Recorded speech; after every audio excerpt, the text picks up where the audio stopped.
አድርገን እንመለከታለን። የትምህርቱ ዓላማ እንግዲህ መሪዎች ወይንም አገልጋዮች የእስጢፋኖስን ንግግር ስነ መለኮታዊ ወይንም ቴዎሎጂካል ፋይዳ እንድንረዳ ማገዝ ነው። የስነ መለኮት ሰዎች ወይንም የእስጢፋኖስን የታሪክ ጉዞ ትረካ እንዴት እንደ ስነ መለኮታዊ ክስ እንደሚመለከቱም እንዳሳለን። እስጢፋኖስ የእስራኤልን ታሪክ እንደገና መተረኩ ዛሬ ላለው የቤተክርስቲያን ማንነትና ተልእኮ እንዴት እንደምናገርም እናሰላስላለን። ከዚህ ተነስተን ጭብጥ ሀሳቦቹ መንፈስ ቅዱስ እንዲመራን ጸልየናል። በክፍሉም ላይ የእግዚአብሔር መንፈስ እንዲንጸባረቅ ስለ አውዱ አጭር ማስታወሻ ከእስጢፋኖስ ማነው የሚለውን ወይም ደግሞ የሳንሄድሪን ሸንጎና በቤተክርስቲያኖች እና አይሁድ መካከል የነበረውን ውጥረት ሁሉ እንመለከታለን። በተለይ የሐዋርያት ሥራ ምዕራፍ 7 1 እስከ 53 ያሉ ዋና ሀሳቦችን እንደሚከተለው እንመለከታለን። እንዳነበባችሁ ተስፋ አደርጋለሁ። ግን ግልጽ እንዲሆንልን ያህል በዚህ ዋና ሀሳቦች ምንድናቸው?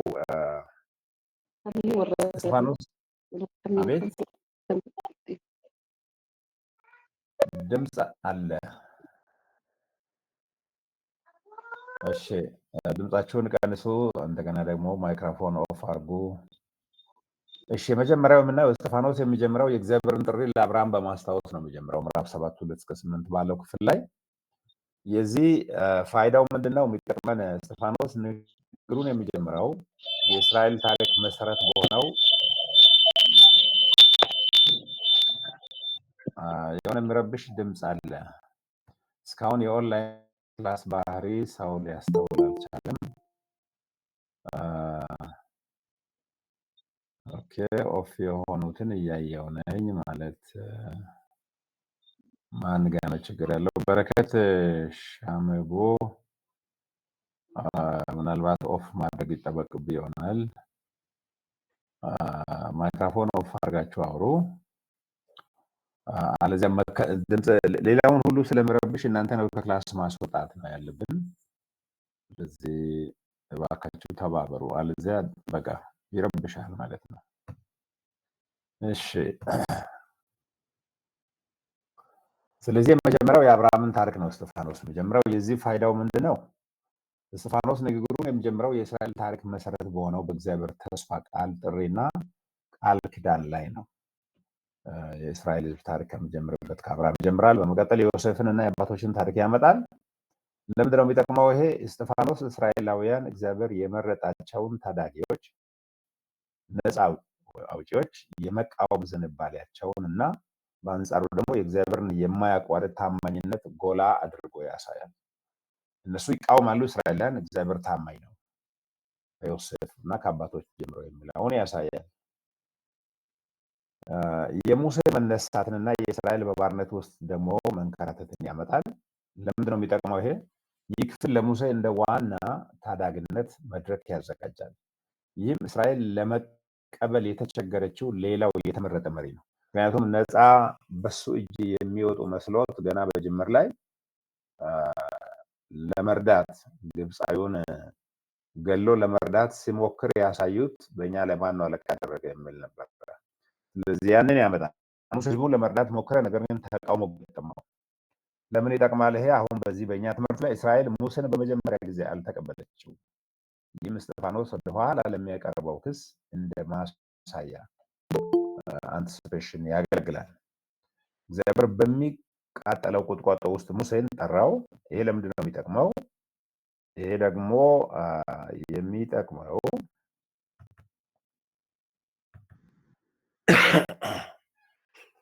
የሚጠቅመው እስጢፋኖስ የእግዚአብሔርን ቀዳሚ ተነሳሽነትና የመገኘቱን ቅድስና ያሳያል። ማለት በተለይ ይሄ በዚህ በአውዱ እስጢፋኖስ እነዚህ ሃይማኖት መሪዎች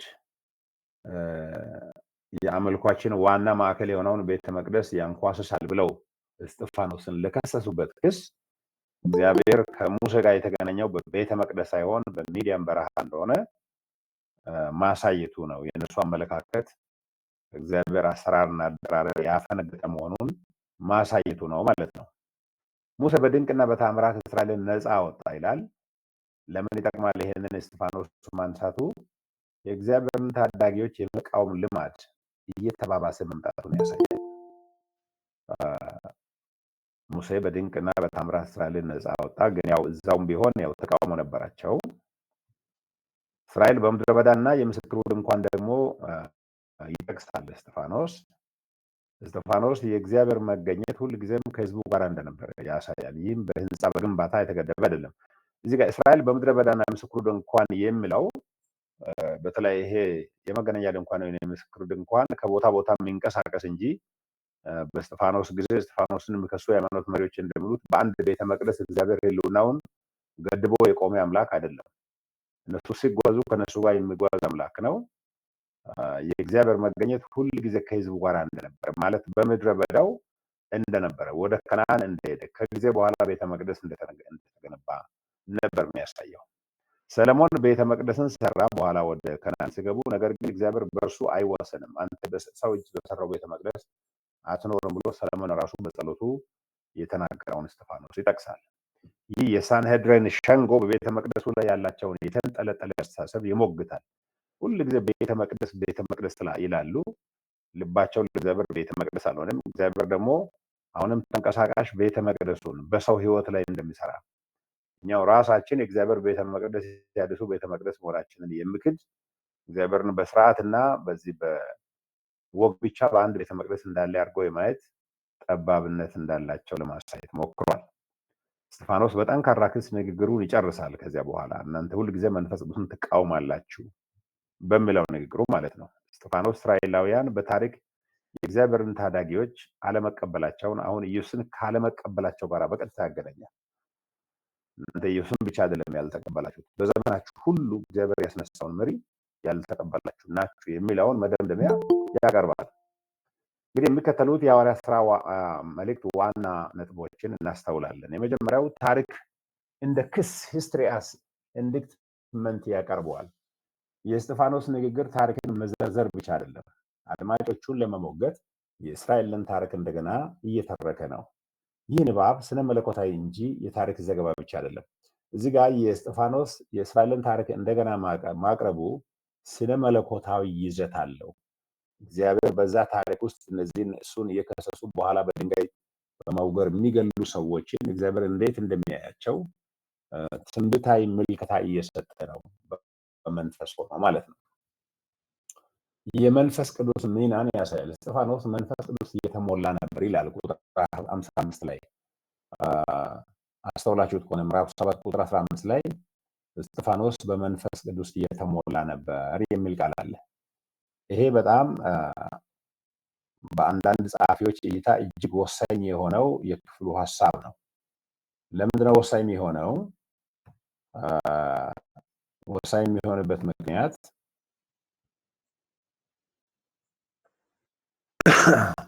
ቅርታ ይህ በዚህ ክፍል ዋና ጉዳይ ነው። የእስጢፋኖስ ራእይ፣ ድፍረትና የመናገር ችሎታ በመንፈስ ቅዱስ እየተሰጡ ናቸው። ይሄ እሱ የብሉይ ኪዳን ታሪክ በሙሉ የሚዘረዝረው ከመንፈስ ቅዱስ እየመነጨ ነው። እዛ እሱ የሚያደርጋቸው ድርጊቶች ሁሉ በመንፈስ ቅዱስ እየታገዙ ናቸው። ቤተ መቅደስና መገኘት እዚህ ጋር ይሄ ትልቁ የአይሁድ ሃይማኖት መሪዎች ወይም የእስጢፋኖስ ተቃዋሚዎች የሚያቀርቡት ነው። የእግዚአብሔርን መገኘት በቤተ መቅደስ ገድበው ነው እነሱ የሚያወሩት። ቤተ መቅደሳችንን አያከብርም ነው። ስለዚህ እስጢፋኖስ የእግዚአብሔር ማደሪያ የሆነውን የምስክሩን ድንኳን በማስታወስ አንድ ጽንፈኛ እውነት ይናገራል። ማለት የእግዚአብሔር መገኛ የምስክሩ ድንኳን ይሄ መገናኛ ድንኳን ከእስራኤላውያን ጋር በምድረ በዳ ከቦታ ቦታ የሚዘዋወረውን በመጥቀስ ከነሱ አመለካከት በተቃራኒ ያቀርባል። እግዚአብሔር በሰው እጅ በተሰራ ቤት አይኖርም፣ መገኘቱ ከተገነባ ቤተ መቅደስ በላይ ነው። በዚህም ከሳሾቹ የሚመኩበትን ሃይማኖታዊ መዋቅር ጥያቄ ውስጥ ይከተዋል ማለት ነው። እነሱ የተቀደሰ ስፍራ አሕዛብ ይረግጣል፣ ሰው እንዳይመጣ ብለው የእግዚአብሔርን አሰራር በተንሻፈፈ መልክ የሚያዩትን በሙሉ የሚገለብጥ ንግግር ነው የሚያደርገው። ምክንያቱም የምስክሩን ድንኳን በምድረ በዳ ከእስራኤል ሕዝብ ጋር ከቦታ ቦታ ይዘዋወር ነበር። የእግዚአብሔር ሕልውና አይሰማም፣ ይቆራረጣል። ለሁሉም ነው ለአንድ ሰው ነው? እኔ ጉጂ ዞን በደንብ ይሰማኛል። ኦኬ፣ ስለዚህ የኔትወርክ ችግር ሊሆን ይችላል። ይሄታችን ወይ እንደገና ማይኩን ይችላል። ሌሎቻችሁም አይሰማም? ይሰማል። ይሰማናል። በደንብ ነው የሚሰማው። በደንብ አድርጎ ነው ይሰማናል። የሚሰማው። ዶክተር እየሰማን ይሰማል። ታንክ ዩ። ስለዚህ አንድ ችግር ነው ማለት ነው። ያ የአንቺ ኔትወርክ ሊሆን ይችላል። እኔ መርዳት አልችልም። እንዴት መርዳት እንደምችል አላውቅም። እሺ ወደ ማብራሪያው ልመለስ። ስለዚህ ማይኩን ቼክ አድርጌ ወይ ኢንተርኔቱን እንደገና ደግሞ ሪፍሬሽ ማድረግ ነገር ምናምን ሊጠይቅ ይችላል። ያው የኦንላይን ትምህርት ችግር ነው። ግን ያው አብዛኛው ስለሚሰማ ደግሞ አንድ ሰውን እንደዚሁ አንድል ማድረጉ ተገቢ ነው ብዬ አስባለሁ። እሺ ወደ ትምህርታችን ስንመለስ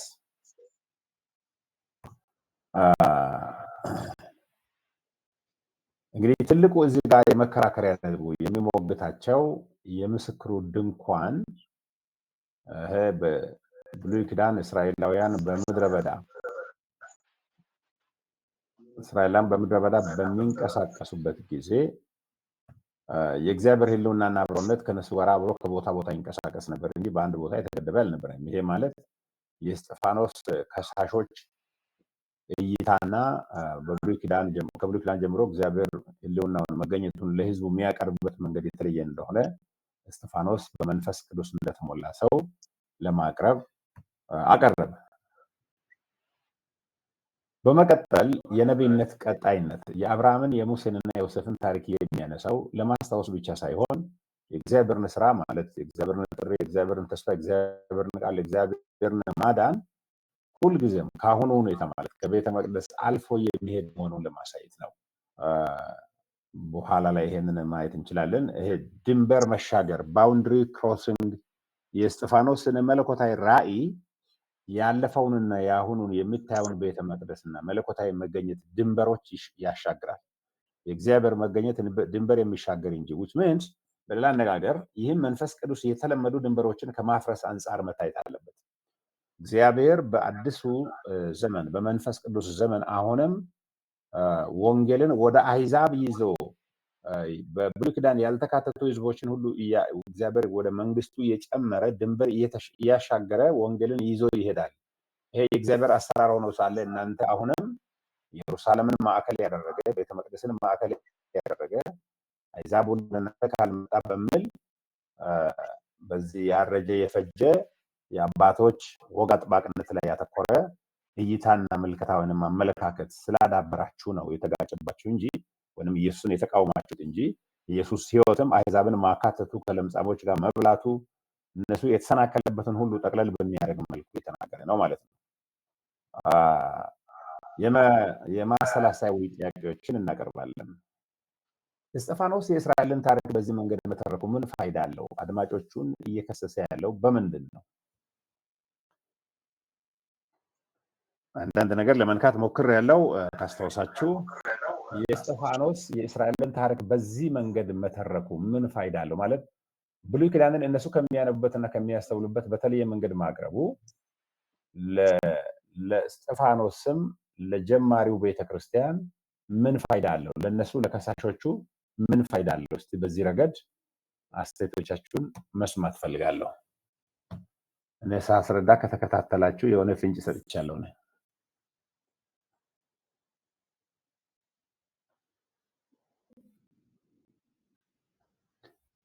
እስጢፋኖስ ብሉይ ኪዳንን የሚያነቡበት መንገድ የእስጢፋኖስ ከሳሾች የአይሁድ ሃይማኖት መሪዎች ወግ አጥባቂዎች ከሚያነቡበት በተለየ መንገድ ነው እያነበበ ያለው ወይም እየተረጎመ እያብራራ ያለው።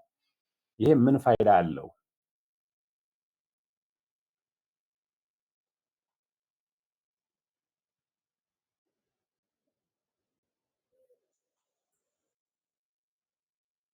የተነሳ እጅ አላየሁም እስካሁን።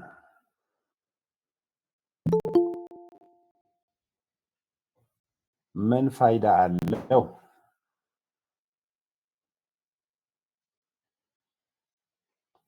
እሺ ዝምታ ከበዛ ሊቀጥል ምናልባት ሳስረዳ ሞር ይገባችሁ ይሆናል። እሺ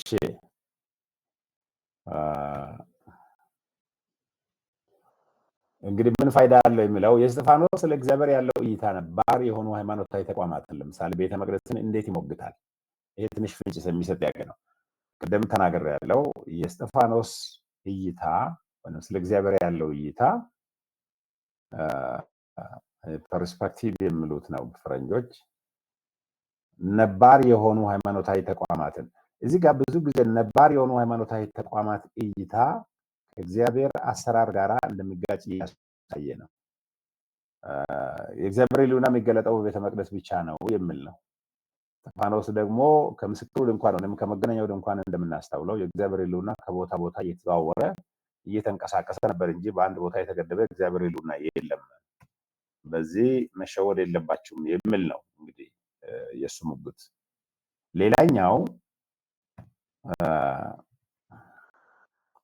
ሌላኛው ደግሞ የእግዚአብሔር መገኘት ከአይሁድ ሃይማኖት መሪዎች እይታ አንጻር እንዴት ይገለጻል? የእስጢፋኖስ ንግግር እንዴት ነው ተግዳሮት ፈጣሪ የሚሆነው? እንግዲህ ወደ መግደል በድንጋይ ወደ መውገር የወሰዳቸውም ይሄው ነው። እንዴት ነው ልዩ የሆነው? አስቡበት። ይህ አይነቱ የመጽሐፍ ቅዱስ ታሪክ እንደገና ትረካ በእኛ አውድ ለምሳሌ በኢትዮጵያ ቤተክርስቲያን ወይም በእርሶ ማህበረሰብ ውስጥ እንዴት ሊሰራ ይችላል? በኢትዮጵያ ብዙውን ጊዜ እኛ ከምናውቀው ሌላ አሰራር የለም በሚል በወጣቱና በቤተክርስቲያን መሪዎች ግጭት የተከሰተበት ጊዜ የለም። ለምሳሌ ከበሮ መምታት ችግር ያመጣበት ጊዜ አልነበረም። እንደገና ደግሞ እልል ማለት አሜን ማለት አቤት ጥሩምባ መንፋትም እንደዚሁ እልልታ፣ ጥሩምባ መንፋት፣ ሃሌሉያ ማለት ሁሉ ያልተፈቀደበት ጊዜ ነበረ። በዚህ ምክንያት አባቶችና ወጣቶች የተጋጩበት፣ ቤተክርስቲያን ከቤተክርስቲያን ማለት ወጣቶች ከቤተክርስቲያን የተሰደዱበት፣ ብዙውን ጊዜ እነዚህ ነባር የሆኑ የሃይማኖት እይታዎች በአንድ በተወሰኑ መስራች አባቶች እይታ ውስጥ ያልገባ የስነ መለኮት አመለካከት ወይም አስተምሮ ችግር የሚፈጥረው እንዴት ነው? ይሄ በኢትዮጵያ ኮንቴክስት ነው። እዚህ ጋር አሁን ኢየሱስ ሲመጣ መንፈስ ቅዱስ ሲመጣ በብሉይ ኪዳን ጥላ የሆነው ነገር ሁሉ አካል እየለበሰ ሲመጣ ለአይሁድ ሃይማኖት መሪዎች እንቆቅልሽ ሆኖ ነበረ። ለዚህም ነበር እስጢፋኖስን ወደ መግደል የደረሱት። ምክንያቱም እነሱ በብሉይ ኪዳን እይታ ነው አሁንም በአዲስ ኪዳን እያዩ ያሉት። በመስዋዕት በበሬ በበግ በእነዚያ ደም ወደ እግዚአብሔር መቅረብ፣ እንደገና ደግሞ ከአባቶች በወረሱት በአንድ ቦታ በተለየ እይታ ቤተ መቅደስ ላይ ትኩረት ያደረገ አምልኮ፣ የብሉይ ኪዳን ማለት የሙሴን ሕግ መጠበቅ ነው። እነዚህ ሁሉ እንዴት እንደተፈጸሙ አልገባቸውም። ከዚህ አንጻር ብዙ ችግር ተፈጥሯል እና በኋላ እዚህ ጋር ቀደም ሲናገር አስተውላችሁት ከሆነ ይሄ ለምንድን ነው ትልቅ ፋይዳ ያለው የሚለው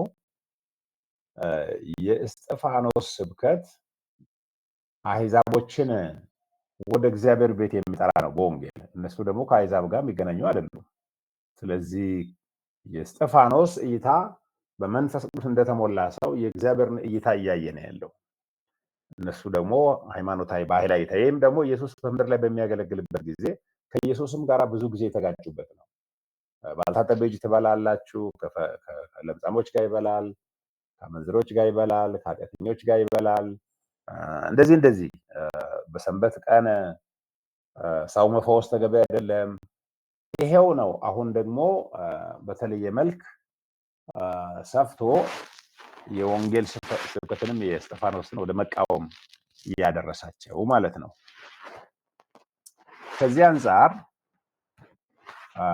አንጻር የምንመለከተው ወደ ተግባራዊ ሂደት ስንመጣ ስብከት ወይም ማስተማር ላይ እስቲ አንድ ነገር እናውራ። ምዕመናን የራሳቸውን ታሪክ ባህላዊ፣ ሀገራዊ፣ የቤተክርስቲያን እንደ ተራ ታሪክ ሳይሆን እንደ እግዚአብሔር ታሪክ አካል አድርገው እንዲመለከቱ በማበረታታት ረገድ አንድ ጠንካራ ትምህርት እንዴት ማዘጋጀት ትችላላችሁ?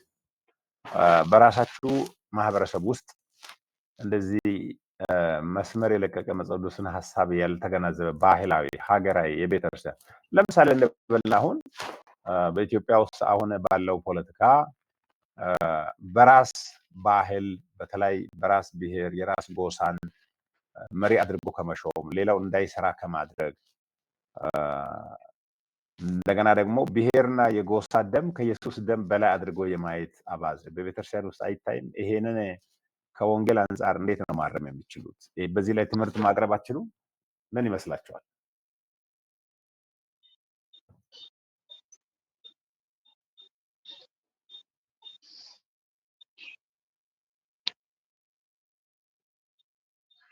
ዝምታ የሚሰብር የለም።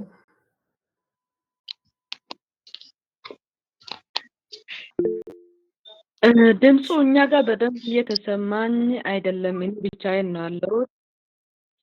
ኦኬ ምን ይሻላል ታዲያ? እኔ እንዴት ልረዳሽ እችላለሁ? እየተቆራረጠ ነው እየመጣ ያለው። ኦኬ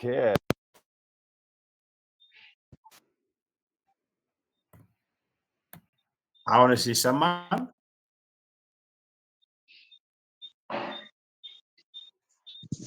ዶክተር ይሰማል?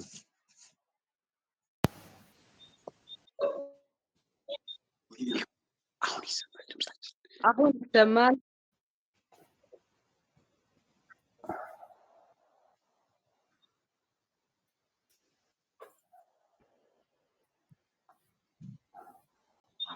በቃ እንደሱ አንድ ላድርግ። አሁን ከተሰማም ጥሩ ነው። ጴጥሮስ እጅ አንስተሃልና እስቲ ጴጥሮስ ሳዶ ምንድነው ሀሳብ ያለ? ሳዳ እሺ አዎ ቀጥል። ሰባዎች መግቢያ አካባቢ አንድ ክርስቲያን ከአካባቢው ቀድሞ መጽሐፍ ቅዱስን እውቀቱ በጣም ጨመረ። ይሄ ሰውየው አበደ ብሎ ቀጥታ አሳበዱ። ምንድን ነው የተፈጠረው? መጽሐፍ ቅዱስ በከበሮ በጽናጽል እንድናመሰግን በደንብ ያስተምራል። እንደተባለው ፍጹም ቸርች ውስጥ እንኳን ማሸብሸብ መንቀሳቀስ አይቻልም። እንደ እንጨት ቆሞ ነው ሰው ኳር የሚያዘምረው። ይሄ ሁኔታ ከፍተኛ ተጽዕኖ በወጣቶችና በሽማግሌዎች ላይ ከፍተኛ ተጽዕኖ አደረገ። ያንን ግለሰብ በቃ ጭንቅላቱ እስከሚለቅ ድረስ ተደረገ። በጣም እያዘን ሰውየው እስከሚሞት ድረስ ጭንቅላቱ ኖርማል አልነበረም። አሁንም ቢሆን የእውቀት ጋፕ አለ ብዬ ነው። በአባቶችና በወጣት መካከል የእውቀት ጋፕ አለ። ኢቭን ወጣቶችም አሁን ቅድም እንደተባለው አምልኮ መዝሙር ብቻ እየመሰለ በጣም ከፍተኛ ለውጥ አለ። በደንብ ለማስተማር ሁሉም እውቀቱ የተጠጋጋ ቢሆን ለማስተማር በጣም የሚመች ነው። በጣም የሚከብድ ነው። በተለያየው ጊዜ የምናየው በአሁኑ ሰዓት ወጣቱና ሽማግሌው የማይመጣጥን በየትኛውም ዘመን ይሄ እየታየ ያለ ሁኔታ ነው። ታንክ ዩ። ስለዚህ የመጀመሪያው ከዚህ አንጻር እንግዲህ ብዙዎቻችሁም ሀሳብ እንዳላችሁ እረዳለሁ፣ ግን ያው ጊዜ ስለሚገድበን ወስዳለሁ። እዚህ ጋር አንድ ስብከት ማስተማር ትችላላችሁ፣ ማዘጋጀት ትችላላችሁ። ከዚህ አንጻር ምንድነው ዛሬ ባህላዊ ሀገራዊ የቤተክርስቲያን ጉዳይ ሆኖ ከመጽሐፍ ቅዱስ ያፈነገጠ ግን ቤተክርስቲያን ውስጥ በጣም ገኖ የወጣ ነገር ምንድን ነው የሚለውን አስቡበት። ትምህርት አዘጋጁ፣ ለማዘጋጀት ሞክሩ። ትንቢታዊ ምስክርነት በቤተክርስቲያን አገልጋዮችና መሪዎች ምዕመናኖቻችን እንደ እስጢፋኖስ አይነት ትንቢታዊ ሚና እንዲኖራቸው ማለትም ተቋማዊ አሰራሮች ምቹ ቢሆንም እንኳ እውነትን ለባለስልጣናት ለኃይል የሚናገሩ እንዲሆኑ የሚረዳ ትምህርት እንዴት ማዘጋጀት እንችላለን?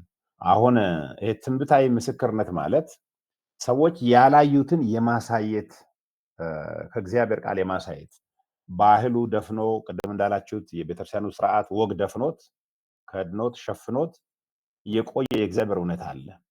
ሰዎች ይሄ ብነካ ችግር ይፈጠራል ብለው የዘጉት ነገር አለ። በዚያ ላይ ትንቢታዊ ምስክርነት፣ ትንቢታዊ ትምህርት፣ ትንቢታዊ ስብከት ከእግዚአብሔር ቃል አንጻር ደፍሮ የማስተማር ሁኔታ ከእናንተ መሀል መደረግ እንዴት ይችላል? እንዴት በዚህ ላይ ሚና መጫወት ትችላላችሁ? በመንፈስ የሚመራ ድፍረት ይላል። በተለይም አስቸጋሪ ወይም ጠላትነት ባለባቸው ሁኔታዎች ውስጥ ለድፍረት ምስክርነት በመንፈስ ቅዱስ ላይ እንዴት መደገፍ እንደሚቻል በማሰላሰል 4 ገጽ ጽሁፍ ማዘጋጀት ትችላላችሁ። የመጨረሻ እንደ እስጢፋኖስ አይነት ድፍረት እንዲሰጥህ ጸልየሽ ልብህን የነካውን አንድ ግንዛቤ እና ይህ ግንዛቤ አገልግሎትን እንዴት እንደሚለውጠው በማስታወሻ ጽፈ ለክፍሉ ተማሪዎች ማካፈል ትችላለህ። እነዚህ ተግባራዊ ነገሮች ናቸው። በኋላ ላይ እኔ መላክ እችላለሁ፣ ግን አስቡበት። ምክንያቱም እስጢፋኖስ የተጋፈጠው አይነት ነገር ዛሬም በቤተ ክርስቲያን በማህበረሰብ ውስጥ አለ። ባህሉ ስለማይፈቅድ ተብሎ የተረገጠ እግዚአብሔር እውነት አለ። ያንን ፈልፍሎ የሚያወጣ ትምህርት፣ ምስክርነት አሁንም በአንድ ሰው በኩል ከሆነ መቆራረጡ እንግዲህ እናንተው አስቡበት። እኔ ግን በትክክል እያቀረብኩ ያለ ይመስለኛል። ሌሎቹም ካሉ እንግዲህ ያው ሌላ አንድ ነገር ማድረግ እንችላለን። ሌሎች ጋርም እንደዛ ነው፣ ይቆራረጣል።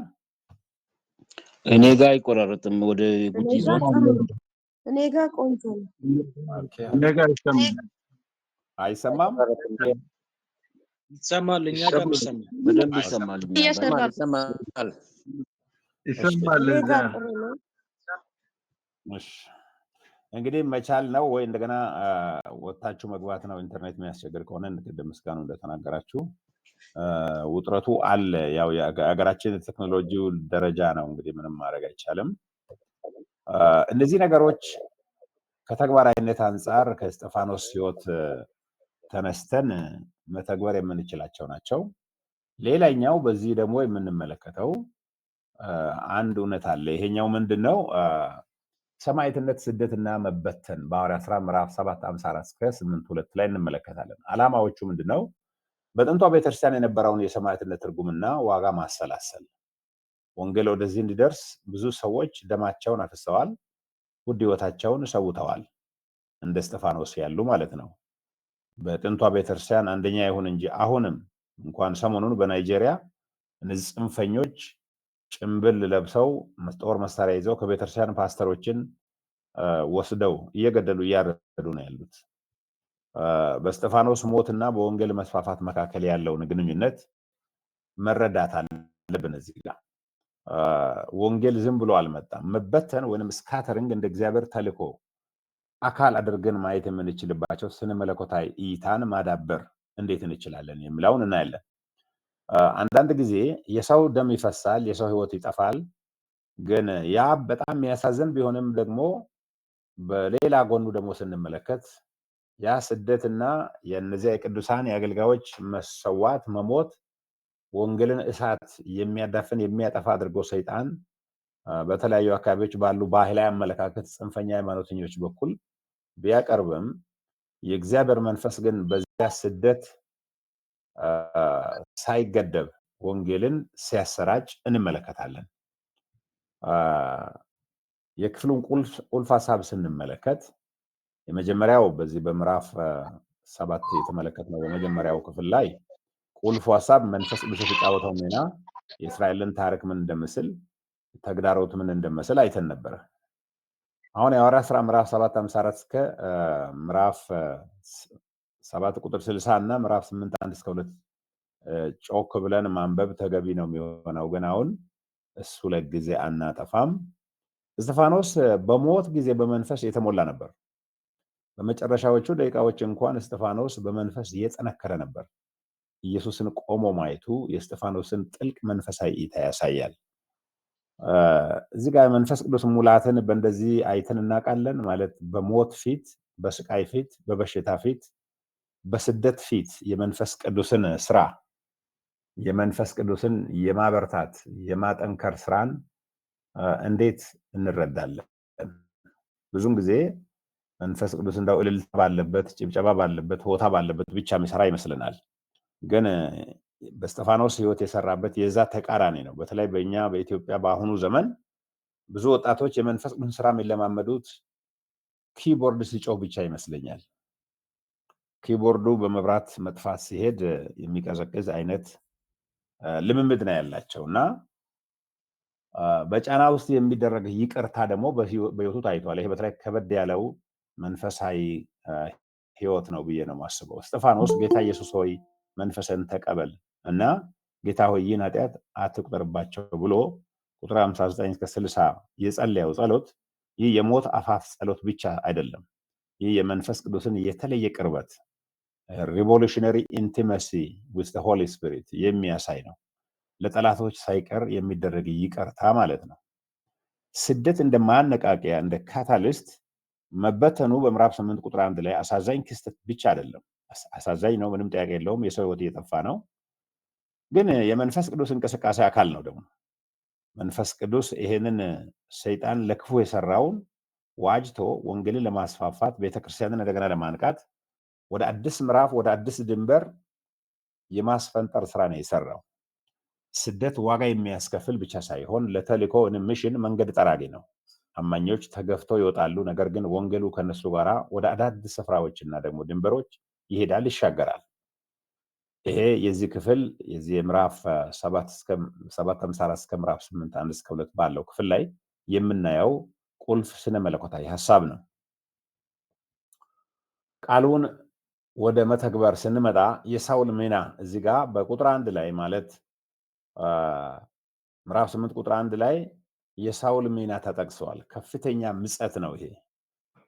የሚቃረን ነገር ነው ጻፊው እያቀረበ ያለው ሉቃስ እና ስለ መለኮታዊ ትርጉም አለው። በእስጢፋኖስ መገደል የተስማማው ሰው ሳውል ማለት ነው በመንፈስ ቅዱስ የተልእኮ አቅጣጫ ውስጥ መሳሪያ ይሆናል። በኋላ ላይ እሱ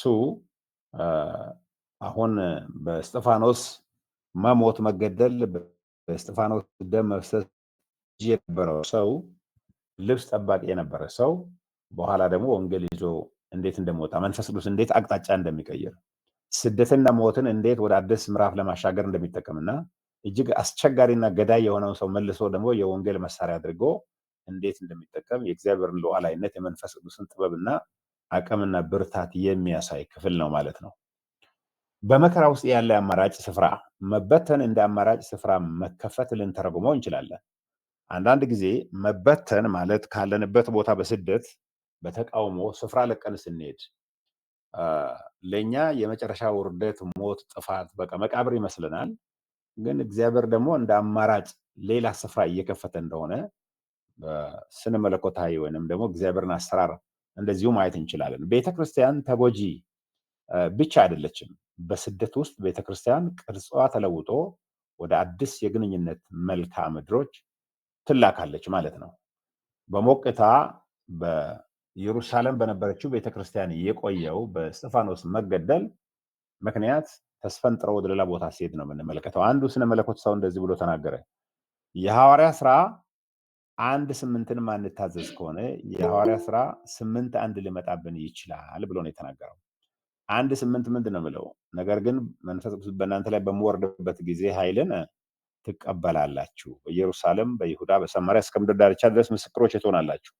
ያንን ማንፈጽም ከሆነ 8:1 ማለት 8:1 ላይ በእስጢፋኖስ መገደል ምክንያት ቤተክርስቲያን ያሉ ቅዱሳን ተበተኑ የሚለው አሁን ወደው ሳይሆን ስደት የሚበትንበት ሁኔታ ሊከሰት ይችላል ነው። የውይ ጥያቄዎችን ስናነሳ የእስጢፋኖስ ሞት ስለ ክርስቲያናዊ ምስክርነት ባህሪ ምንድን ነው የሚያስተምረን?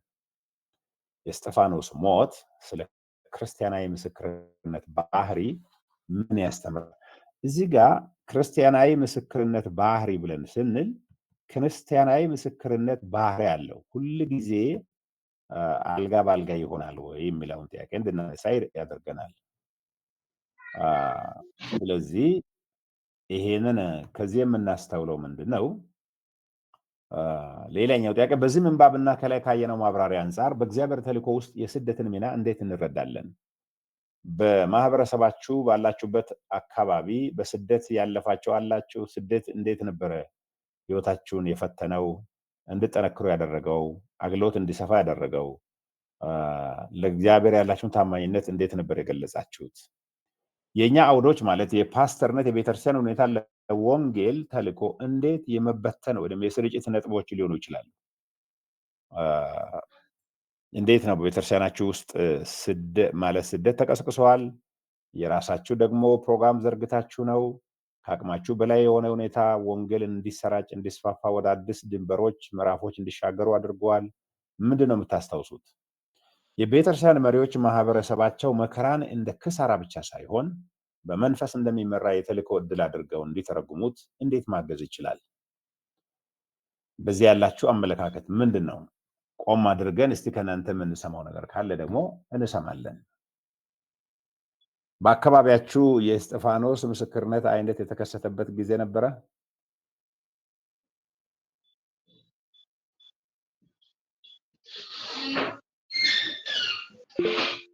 አሁኑ ቤተክርስቲያን ኦኬ ዶክተር ቆይ ሌላ ሰው እስቲ ካለ እየጠበቅኩ ነኝ። ብርሃኑ እስቲ አንተ ያውራ። አሁን በእኛ ቤተክርስቲያን በእርግጥ አሁን በእኛ ዘመን ሳይሆን ከዚህ በፊት በእኛ አካባቢ በመረት ተቀብሮ አድሮ ጠዋት ከዛ ከመቃብር ተቆፍሮ የወጣ ሰው እስከዛሬ በህይወት ያለው ሰው አለ። ተቀብሮ አድሮ በህይወት ተቀብሮ አድሮ ከላዩ ላይ አፈር አልብሶ እንደገና በቃ እነሱን ጎተጎተውና መጥቶ ደግሞ እንደገና ከነጋ በኋላ ቆፍሮ ከዛ አውጥቶ እስከዛሬ ያው በአካባቢያችን ነው በህይወት ያለው ሰው አለ። አዛውንቶናውን እየጸለየ ነው። የዛ አይነት ቻሌንጅ ደርሶበት አልፎ የመጣ ሰው። የት አካባቢ ነው እሱ? እኛ ጋር ያው ቅርብ ነው፣ ምዕራብ ነው። ምዕራብም ያው አንኮበር ነው። ምገርም ነው በጣም። ሰውየው ያለበት ያው በእኛ ህብረት ውስጥ ነው አለ። አሁን ሰውየው በህይወት አለ። ያው እንግዲህ እሱ በተቀበረበት ነው አሁን ህብረት ጽሕፈት ቤት የተከፈተበት። ምገርም ነው። የምዕራብ አባይ ህብረት ህብረት በዛ ነው እሱ ተቀብሮ ባደረበት ህብረት ጽሕፈት ቤት አሁን ተሰርቶ እዛ ጋር እያመለክን ነው። ሁሉ ጊዜ በቃ እንደ ታሪክ ነው አሁን በእኛ ጋር እየተወራ እየተነገረ ያለ። ምገርም ነው። ሳይሞት በአፈር ውስጥ ያገኘ አድሮ ገና ደግሞ ይሄን ያክል ረዥም እድሜ ስንት ወጣት፣ ስንት ባለስልጣን፣ ስንት ባለሀብት እየሞተ እግዚአብሔር ለምልክት አኑሮታል ማለት ነው። በጣም በጣም በጣም እስከዛሬ ያው እንግዲህ እሱም ጌታን እያመሰገነ ብዙ ከዛ ተመልሶ ብዙ ስራ ሰርቷል። ወንጌላዊ ሆኖ ቸርች ላይ እያገለገለ እስከዛሬም እያገለገለ እየጸለየ ነው ያለው።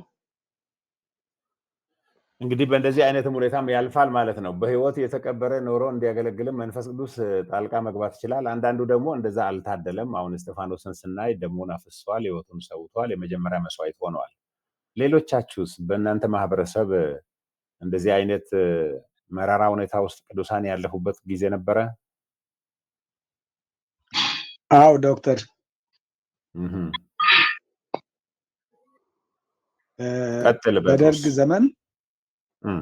በደርግ ዘመን ቤተክርስቲያን ሙሉ በሙሉ ተዘግቶ እህል እንዲቀመጥ ተደርጎ እንደነበረ ነው እና ከዛ ወዲህ ደግሞ ከፍተኛ ምርኮ እንደተደረገ ነው።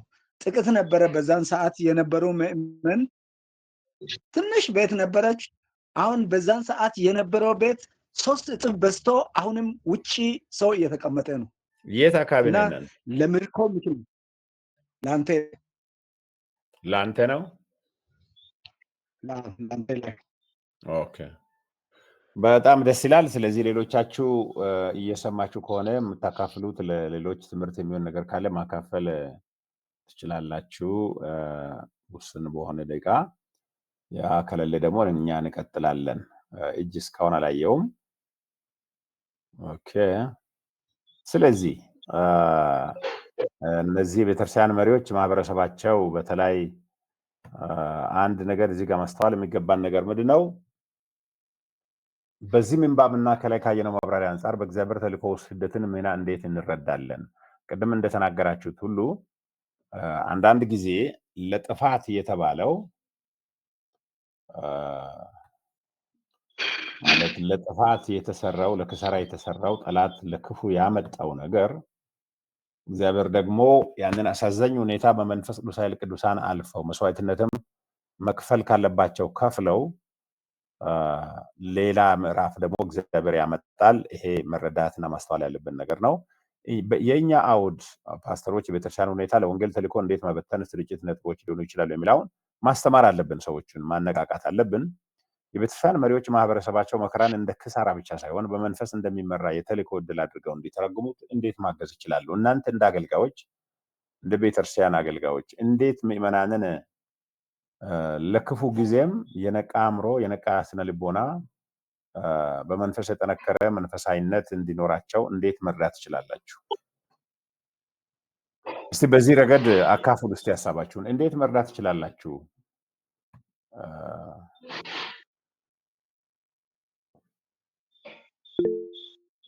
ሽመልስ ዮሐንስ እጅ አንስተሃል። እስቲ ቀጥል።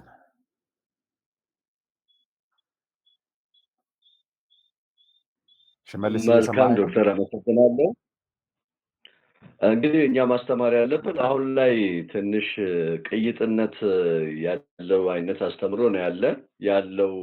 ምክንያቱም ክርስቲያን ከተኮነ በጌታ ከተኮነ ምንም እንደማይደርስበት የእግዚአብሔር ፈቃድ ከሆነ ሁልጊዜ ከፍታ ሁልጊዜ መልካም ነገር እንጂ ሌላ ነገር እንደማይኖር እንዲህ አይነት አስተምሮቶች ስላሉ እኛ ማስተማር ያለብን እውነተኛውን መጽሐፍ ቅዱሳዊ የሆነውንና እግዚአብሔር በመከራ ውስጥ እንደሚረዳ እንደሚያግዝ የእውነትም ወደ መጽሐፍ ቅዱስ መመለስ እንዳለብን እኛም የምንሰብከው የምናስተምረው ሰዎች ወደ መጽሐፍ ቅዱስ መመለስና መጽሐፍ ቅዱሳዊ የሆነውን ክርስትና ልናስተምር ይገባል። ወይም እንደ እስጢፋኖስ የጥንት አባቶቻችን እንዴት አድርገው በመከራ ውስጥ እግዚአብሔር እንደታደጋቸውም እንደረዳቸውም እንደውም ደግሞ በመከራም እግዚአብሔርን አሳልፈው አስከብረው እንዳለፉም ጭምር በማሳየት እግዚአብሔር ይሄንን እድል እንደሚጠቀምም ጭምር ልናሳይ ይገባል ብዬ አስባለሁ። ዶክተር አመሰግናለሁ። ታንክ ዩ።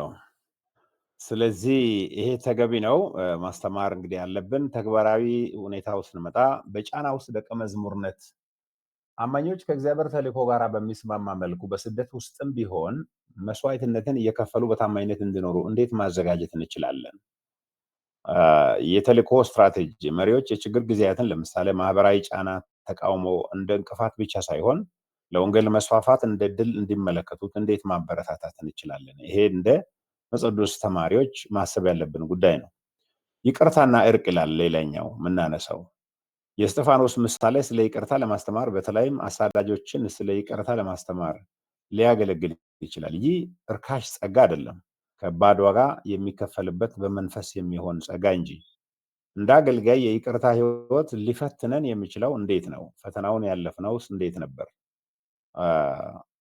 እንግዲህ ያው ቁጥራችሁ ብዙ ስለሆነ ምንም ማድረግ ስለማልችል እየዘለልኩ ነኝ። ዘመናዊ የመበተን ሁኔታ በአገልግሎታችሁ አውድ የተከናወነበት ሁኔታ ገጥሟችሁ ከሆነ ለአፍታ አስቡና ለምሳሌ አስገዳጅ ስደት፣ መፈናቀል፣ ከግጭት በኋላ ቤተክርስቲያን መትከል፣ እነዚህ ነገሮች ተከስተው ከሆነ አስቡ። ለምሳሌ በአካባቢ የጎሳ ግጭት ቢከሰት አስገዳጅ ስደት ውስጥ ሰዎች ይገባሉ፣ ጫካ ይገባሉ። መፈናቀል ከአንድ አካባቢ በዚያውን እንደምናየው የብሔር ግጭት የጎሳ ግጭት ይከሰታል። ሰዎች ከቆዩበት ቤት ሰርተው ከቆዩበት ይፈናቀላሉ፣ ኢኮኖሚካሊ ይጎዳሉ። በጣም ልብ ሰባሪ ነው። ወይ አንዳንድ ቤተክርስቲያን ውስጥ በጣም አደገኛ ግጭት፣ ቃጠሎ፣ ስደት ወይ ከውጭ ወይ ከውስጥም ሊመጣ ይችላል። ቤተክርስቲያን በሐዋርያት ሥራ ምዕራፍ 8 ቁጥር 1 እስከ 2 መነጽር ይህንን ሁኔታ እንዴት ልትተረጉመውና ምላሽ ልትሰጥበት ትችላለች? እንዴት ይህንን ማዘጋጀት እንችላለን? በዓለም አቀፍ ደረጃና በአካባቢው ላሉ ስደተኞች ክርስቲያኖች ጸልየን እናውቃለን? በአካባቢ ያለ የተሰደደ ክርስቲያን የምታውቀው አለ? በጣም የተጎዳ የአንተ ብሔር ያልሆነ የአንተ ጎሳ ያልሆነ ወይ ቅድም እንዳላችሁት በመሪዎች እይታ በስነ መለኮት እይታ ውስንነት የተሰደደ ሰው ካለ ጸልየ ታውቃለህ? አዝነህ ታውቃለህ? ራርተህ ታውቃለህ? የእግዚአብሔር ተልእኮ በሐዋርያት ሥራ ኮርስ ተሳታፊዎች እንደመሆናችን መጠን ለአንድ ተግባር ቃል እንድትገቡ ትጠየቃላችሁ። አንደኛው ስለ ስደትና ተልእኮ ስብከት ወይም የመጽሐፍ ቅዱስ ጥናት ማዘጋጀት ትጠየቃላችሁ። የተበተኑ ክርስቲያኖችን፣ ስደተኞችን፣ ተፈናቃዮችን የሚደግፍ አገልግሎት ከመጀመር ረገድ ደግሞ አንዱን መርጣችሁ በስራ ላይ መዋል ትችላላችሁ። የመጀመሪያው ስለ ስደትና ተልእኮ ስብከት ወይም መጽሐፍ ቅዱስ ጥናት ማዘጋጀት ትችላላችሁ። የእናንተ ምዕመናን እውቀት እንዲኖራቸው ለመርዳት ማለት ነው። አለዚያም ደግሞ የተበተኑ ክርስቲያኖች፣ ስደተኞች፣ ተፈናቃዮች በአካባቢያችሁ ካሉ የሚደግፍ አገልግሎት ካንን አስተባብራችሁ መጀመር ትችላላችሁ። ለምሳሌ ክርስቲያኖች የታሰሩ ካሉ፣ ክርስቲያኖች የተፈናቀሉ ካሉ፣ ያንተ ብሔር ጎሳ ስላልሆኑ ከተሰደዱ ሌላው በጅምላ የኔ ወገን አይደለም ብሎ ቢያይ አንተ በክርስቶስ ወገን በክርስቶስ ደም የተሳሰርክ እንደመሆንሽ መጠን ለዚያ ሰው የተለየ መጠለያ በመስጠት ስንቅ በማቃበል ሊገሉት ከሆነ ምስጢር አካፍለ የራሲ ሰው አድርገ ህይወቱን በማትረፍ በእንደዚህ አይነት ሁኔታ ተጽዕኖ የሚፈጥር የክርስቶስ ወገንተኝነት በተግባር የምትገልጥ ሰው መሆን ትችላለህ። የትኛው ነው የሚመቻችሁ? የትኛውን ተግባራዊ ማድረግ ትችላላችሁ? ሀሳብ ያለው ሰው አለ?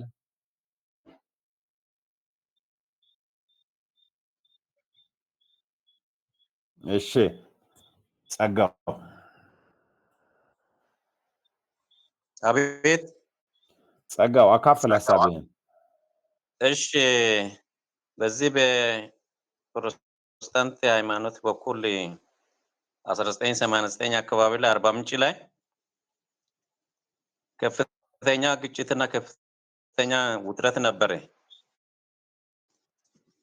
ያኔ የነበረችው አጥቢያ ቤተክርስቲያን በአርባ ምንጭ ላይ አንድ ነበረች።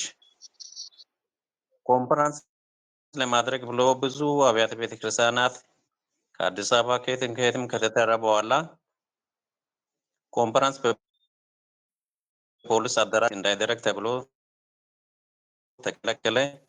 ከአዳራሽ ወደ ሜዳ ይባል ሜዳ ላይ ተብሎ ከዛም በኋላ ብዙ ስደት ገጠመ። እያንዳንዱ አጥቢያ መካነ ኢየሱስ ላይ፣ ቃለ ሕይወት ላይ፣ ሕይወት ብርሃን ላይ ቃጥሎ ነበረ። ከዛ ስደትና ከዛ ውጥረት በኋላ ብዙ ወገኖች ጉዳት ደርሶ ነበረ። ብዙ የተደፈሩ እህቶች አሉ። ብዙ የተጎዱት የቆሰሉት አሉ። ከዛ በኋላ በአርባ ምንጭ ላይ ትልቅ ለውጥና ትልቅ መንፈስ ቅዱስ ኃይል ወርዶ አሁን ላይ አርባ ምንጭ ላይ 15 አጥቢያ ቃለ ሕይወት አለ። በዙሪያ ብዙ ወገኖችን እግዚአብሔር አስፋፍቶ አድርጓልና እነዚህ ሁሉ ግን ከስደቱ ማግስት በኋላ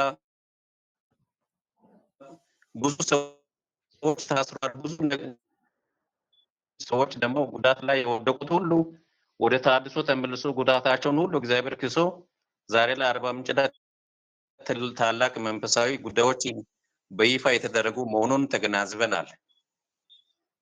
እሺ፣ አመሰግናለሁ። ጥሩ ምስክርነት ነው። ይሄኛውን ሳይሆን በተለይ ስደተኞችን የመደገፍ አገልግሎት በስብከትም ይሁን በተግባራዊ አገልግሎት እንዴት መሳተፍ ትችላላችሁ? ሄሎ አስቡበት። ዶክተር። የስ ማን ልበል?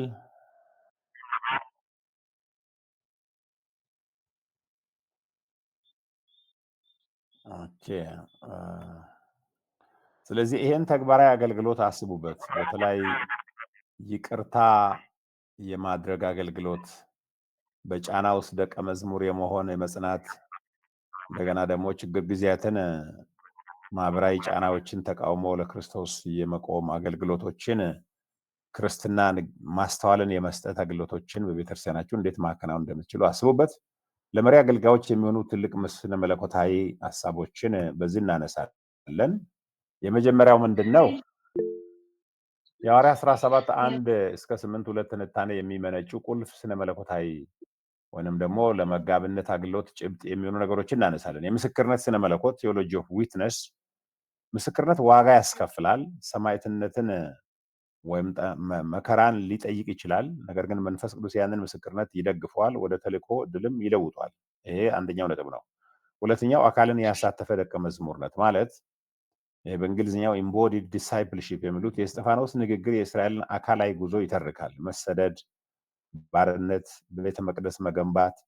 የክርስቲያን ጉዞም እንዲሁ አካልን ያሳተፈ ነው። መንፈሳዊ ብቻ ሳይሆን አካላዊ፣ ማህበረሰባዊ እና ታሪካዊ ነው። በዚህ በአካላዊ ማህበረሰባዊና ታሪካዊ ገጽታ ውስጥ ከእግዚአብሔር ቃል ያፈነገጡ ነገሮችን የማየት፣ ነቅሶ የማውጣት፣ የማስተማር፣ መንገድ የማሳየት ጥሪ እንዳለብን ማስተዋል አለብን።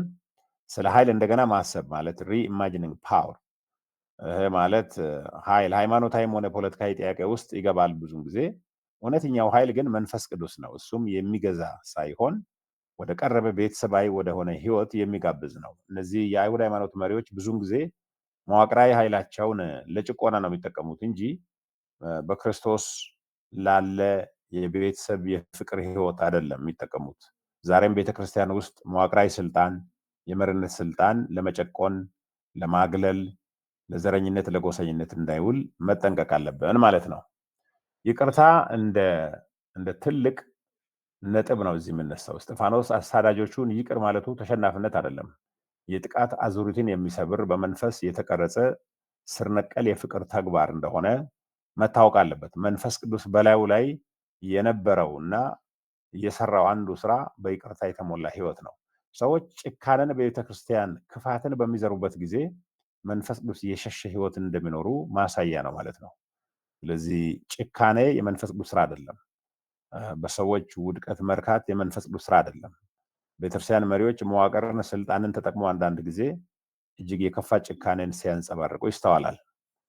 ተልእኮ እንደመበተን። አሁን እዚህ ጋር ምንድን ነው በተበተኑበት ሰዎች በመከራ በችግር በተበተኑበት የወንጌል ተልእኮ የሚፈጸምበትን አጋጣሚ ደግሞ እንመለከታለን። ከዚህ ክፍል የጥንቷ ቤተክርስቲያን ኃይልን በኢየሩሳሌም አላከማቸችም። የወንጌል መስፋፋት ከስደትና ዲያስፖራ መበተን ጋር የተሳሰረ ነው።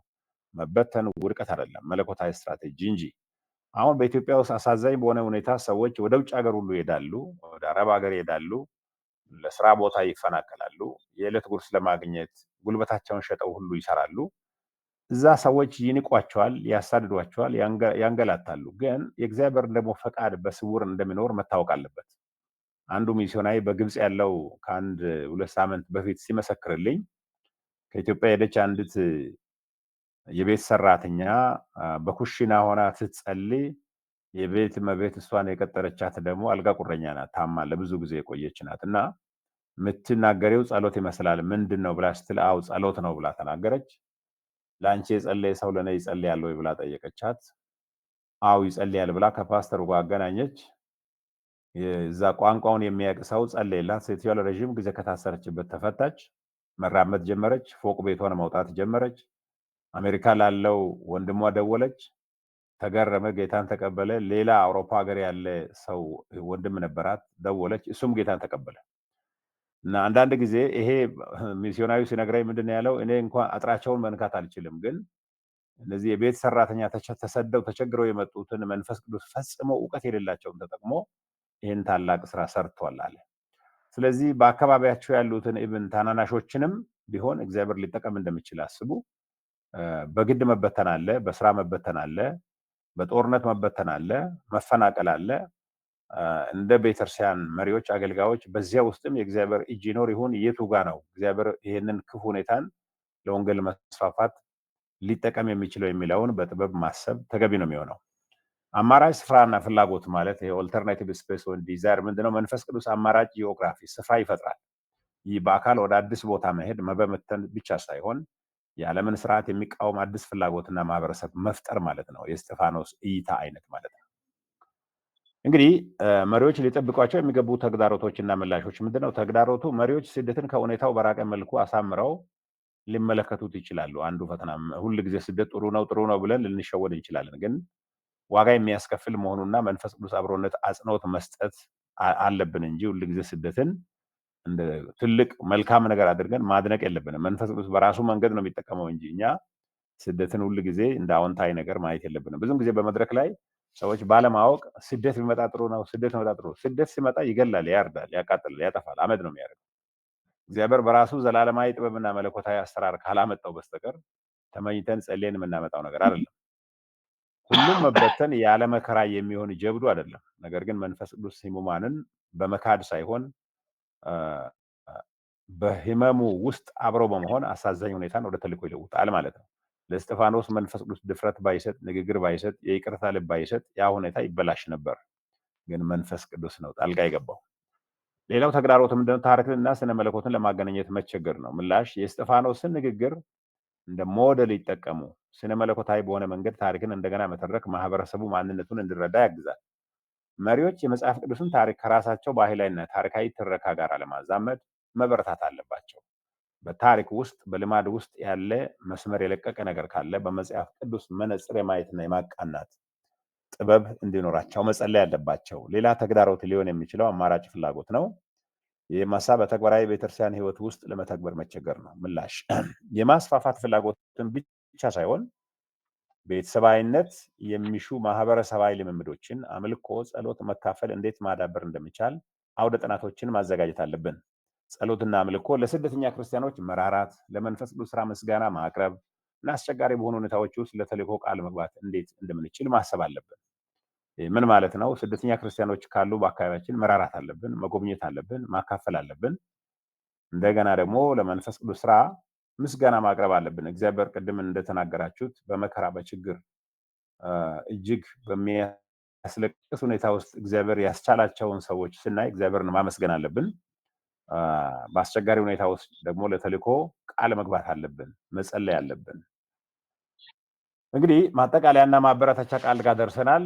ዋና መልእክት ለእኛ ለአገልጋዮች፣ ለፓስተሮች በሐዋርያት ሥራ 7:8 ያለው የእስጢፋኖስ ታሪክ የጥንት ቤተክርስቲያን ታሪክ ክስተት ብቻ አይደለም።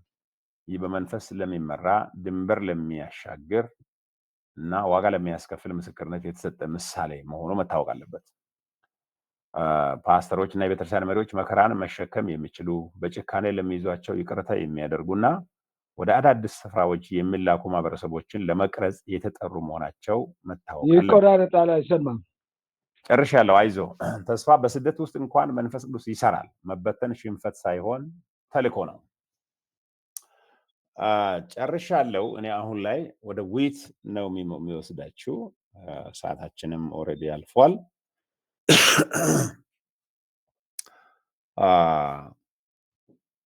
እንዴት ነው በተለይ ከዚህ አንጻር ምዕመናንን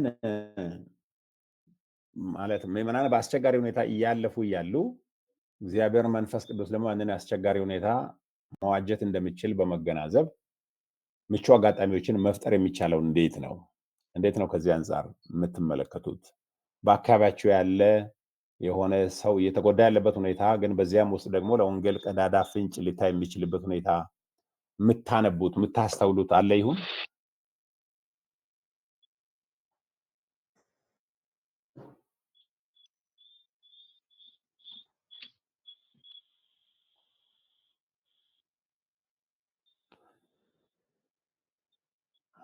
ኦኬ፣ ብዙ እጅ አላይም። ከብዙ ቦታ ከተለያየ አካባቢ እንዳላችሁ የሚጠብቀው ምንድነው? አገልግሎትን አጋጣሚዎችን የማየት እንደገና ደግሞ ቤተክርስቲያን ልማድ ባህል አንዳንዴ ከእግዚአብሔር ቃል ሲያፈነግጥ ያንን እንዴት በጥበብና በመንፈሳዊ ድፍረት ማቃናት እንደሚቻል ሁሉ ሀሳብ እንደምታፈልቁ ነበር የሚጠብቃችሁ። ብዙ ምስክርነት ስጠብቅ ነበር። ብዙዎቻችሁ ምናልባት ማካፈል ነገር አልለመዳችሁም ይሆናል። የተወሰኑ አንድ ሰው ለሰው ብቻ ነው የሚያካፍለው። ጉዲሶ ሂራጎ እጅ አንስተ ነበር።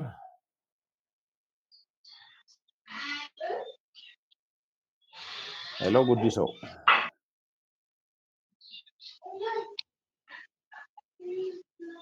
ጉዲሶ እጅ አንስተዋል፣ እያናገረኝ አይደለም።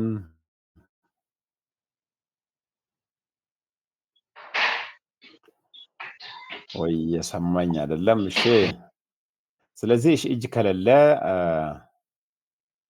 ምናልባት እንጸልና ልናበቃ ነው። ሰዓታችንን ለመጠቀም ያህል እናንተን ከዚያ በላይ አልወስዳችሁም።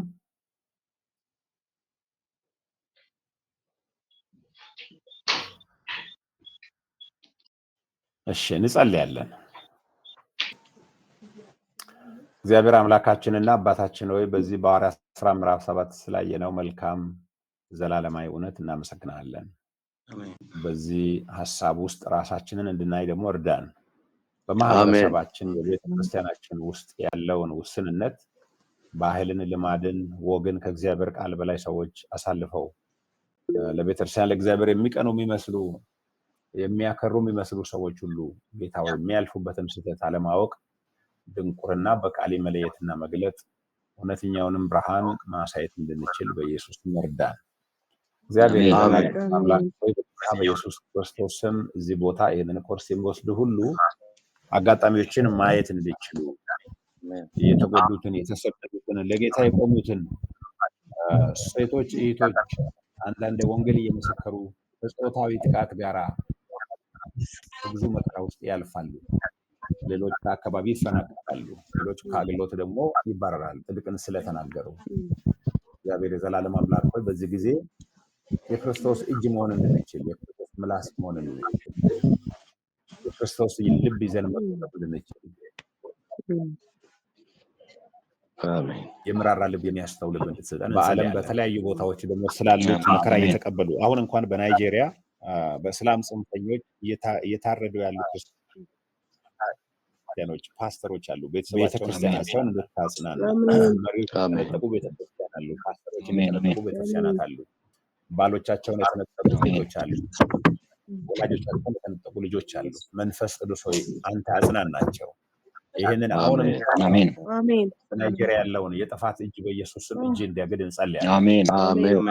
ቦታ እየታፈኑ እየተነጠቁ እንደ በግና ፍየል እየታረዱ ለክርስቶስ በታማኝነት የተቆሙ ምንም ወንጀል ስለሰሩ ሳይሆን በዚህ በአጋንንት ደም በማምለክ የታወቁ ሃይማኖተኞች እየተሰዉ ያሉትን ቅዱሳን እግዚአብሔር እንድትራራላቸው ይህንን ወደ መልካም እንድትለውጥ ይህንን የጥፋት አጀንዳ እንድትለብጥ ኢየሱስም እንጸልያለን። አሜን አሜን። ዘላለም አምላክ ሆይ አሁን እንኳን በዚህ ተማሪዎች አገልጋዮች መካከል ባሉበት አካባቢ ኢሾክ ቦኔ አካባቢ እግዚአብሔር ሆይ ለሃይማኖት የሚቀኑ መስለው የሚደፍሩ የሚያቃጥሉ የሚገሉ የሚያርዱ የሚበትኑ መርዛማ የሆኑ የአጋንንት እጅ የሚሆኑ ሰዎች ባሉበት በኢየሱስ ደም ሸፍናቸው። አሜን አሜን ይከልላቸው። አሜን እግዚአብሔር ሆይ ይህንን ክፉ ሁኔታ ደግሞ አንተ በእስጢፋኖስ ሞት ምክንያት መበተንን ግን ለጥፋት ሳይሆን ወንጌል ለማሰራጨት ተጠቀም። እነሱ ማየትና መገመት ማወቅ በማይችሉት መንገድ ነገሮችን ወደ መልካም እንዲጸልያል። አሜን የሰማህን ክብር ጌታ ሆይ ይሄ ኮርስ የትምህርት በኢየሱስ ስም ህይወታችንን ይቀይር። ቤተክርስቲያናችንን ከተመለከታችንን ይለውጥ። ስለባረክ ወዳለን አትለየን። ሌሊቱን ባርክልን። ክርስቶስ ዘላለም አይስም። አሜን አሜን አሜን አሜን።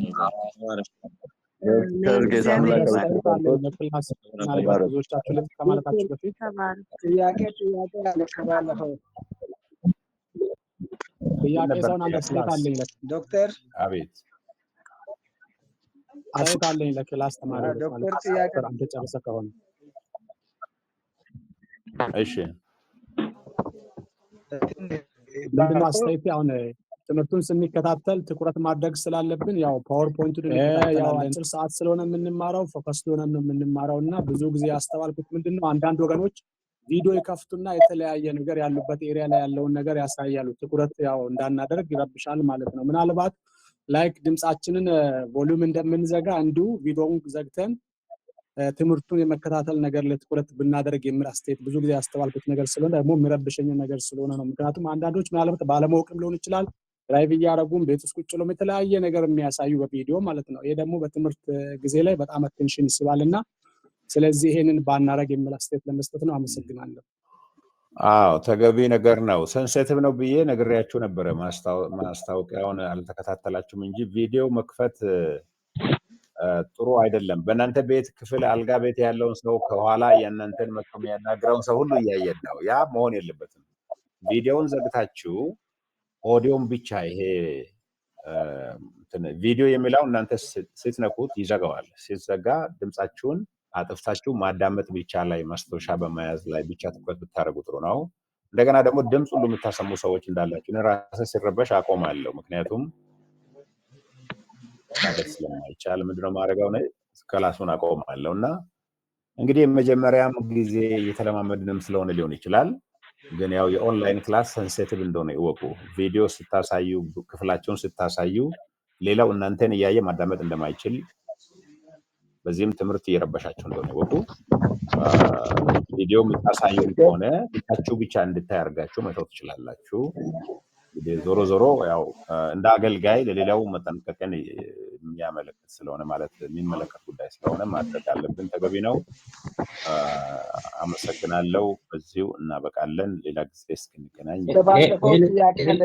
ከባለፈው ጥያቄ ወዲስ አቤት አቤት ሰላም አቤት ባለፈው የተማሪዎች ምደባ ከአንድ እስከ 2 ይምረጡ የሚለው ከሀለ ድረስ ያለው ከአራቱ ነው የምንመርጠው? የትኛውን ነው የምንመርጠው? እዛ ላይ ግልጽ ጥያቄው ተደራረበ ድምጽ። የትኛው ጥያቄ ነው? እስቲ ማን ነው ግልጽ የሚያደርግልኝ? ስድስተኛው ጥያቄ ናት መሰለኝ። ሄሎ ዶክተር። አቤት አቤት። ጥያቄው ባለፈው አሳይመንቱ ላይ እሺ ባለፈው አሳይመንቱ ላይ የተማሪዎች ምደባ ከ1 እስከ 2 ይምረጡ በሚለው ላይ ሀለ ሀሜ ምን እንደዛ ከሁለት የምንሰራው ወይ እንዴት ነው? ግልጽ አይደለም እሱ ጥያቄ። ይሄ ነው ማለት ነው። ይሄን ነበረ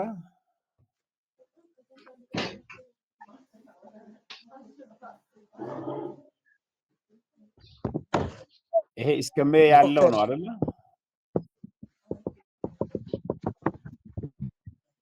አዎ ስድስተኛ ጥያቄ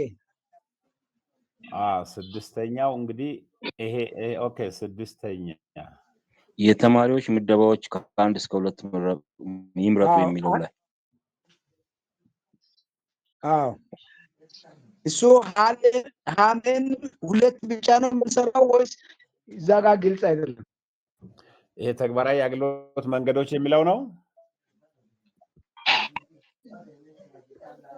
የተማሪዎች ምደባ የምለው 6ኛ ጥያቄ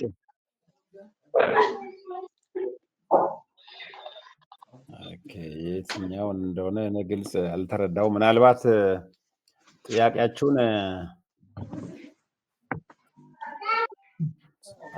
በጽሁፍ መልክ ብትልኩልኝ ሞር ደስ ይለኛል።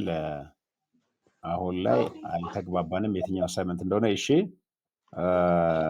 ምናልባት የዛሬ ሳምንት የተሰጠው አሳይመንት ከሆነ በእንትን በኢሜል ነገር ምስጋኑ ነው የላከው። እኔ ነኝ የሰጠሁት።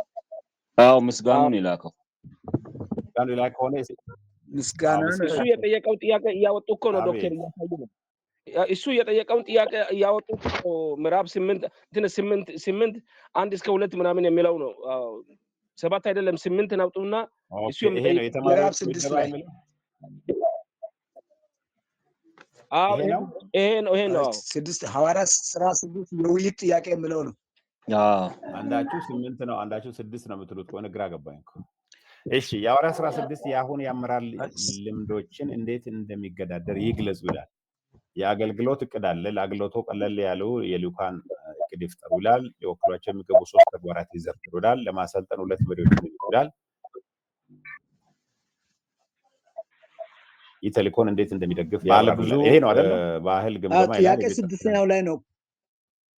አው እስከ ሜይ ድረስ ያለውን ትሰራላችሁ። በቃ ስሩ። ይሄ ለእናንተ እንድሰሩ የተሰጠ ወደ ታች የመጨረሻው ጥያቄ 6ኛው ይሄ አይደለ? 6ኛው የተማሪዎች ምደባ ከ1 እስከ 2 ይምረጥ።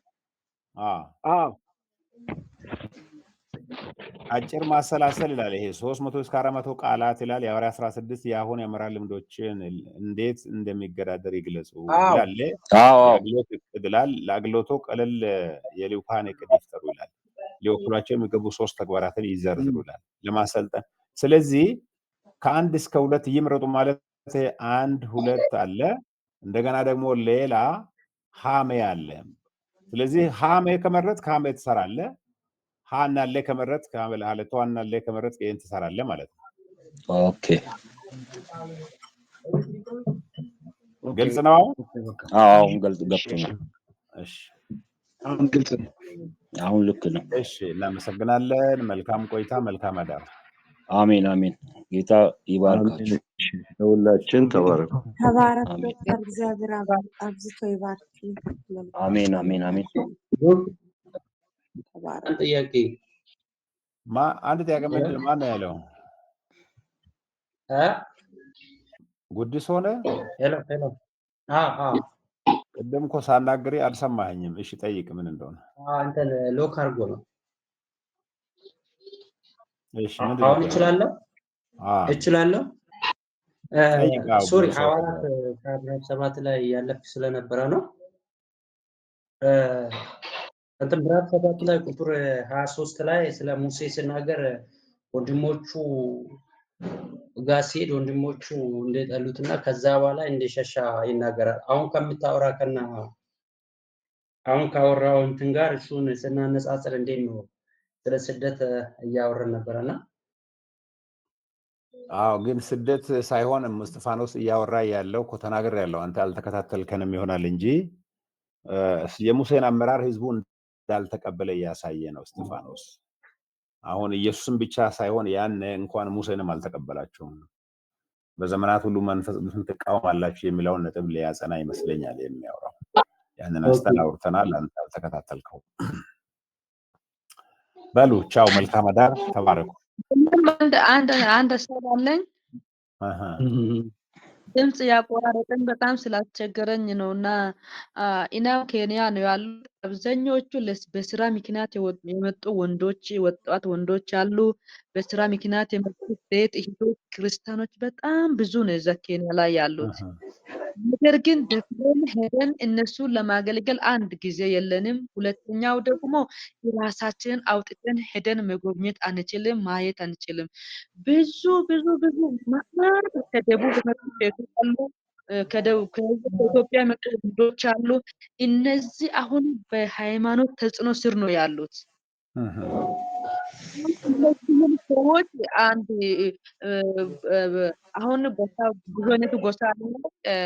እነዛ ጎሳ ሌላ ጋሪ አለ፣ ገብራ አለ፣ ቡርጂ አለ፣ ብዙ አይነት ሰዎች አሉ። እዛ ነው እነሱ እየገቡ ያሉት። ግን እነዚህ ወጣት ሴቶች እንዴት መያዝ እንችላለን? እንዴት እነዚህ ወጣት ወንዶችን መያዝ እንችላለን? በጣም ብዙ ትውልድ አለ እዚህ ላይ አሁን። ይሄ በጣም ተግባራዊ ጥያቄ ነው። ስላነሳሽው አመሰግናለሁ። ምናልባት አንዱ ምንድነው ያለሽው በቤተክርስቲያን ውስጥ ነው? በህብረት በቤተክርስቲያን እያመለክሽ ነው ያለሽው? ቸርች መሪዎች አሉ? አገልግሎት አለ ባለሽበት ቦታ? እኔ አዎ አንድ የቤተ ክርስቲያኗ እናት ነኝ፣ መሪ ነኝ። እዛ አገለግላለሁ። እዛ አገለግላለሁ። ብዙ ስራ ምክንያትም አውቃቸው አሉ። ብዙም ደግሞ በቃ ያው እዚያ አካባቢ በአለባበስ ክርስቲያን የሆኑት ባዶ ፀጉራቸውን ይሄዳሉ። የሃይማኖት እስላሞች ደግሞ ተሸፋፍኖ ነው የሚሄዱት። ከዚህ የተነሱ አካሄዳቸው ነው እነዚህ ክርስቲያኖች ናቸው ብለን የምናውቃቸውም አሉ። ደግሞ ክርስትናቸው የሚታዩባቸውም አሉ። መድረስ መሰብሰብ ያስፈልጋል አቅመቱ አሁን የተናገርኩት እስጢፋኖስ አገልግሎት አሁን እኔን ውስጤን እያነሳሳ ነው ያለው። ብዙ ትውልድ በጣም ጥሩ ነው።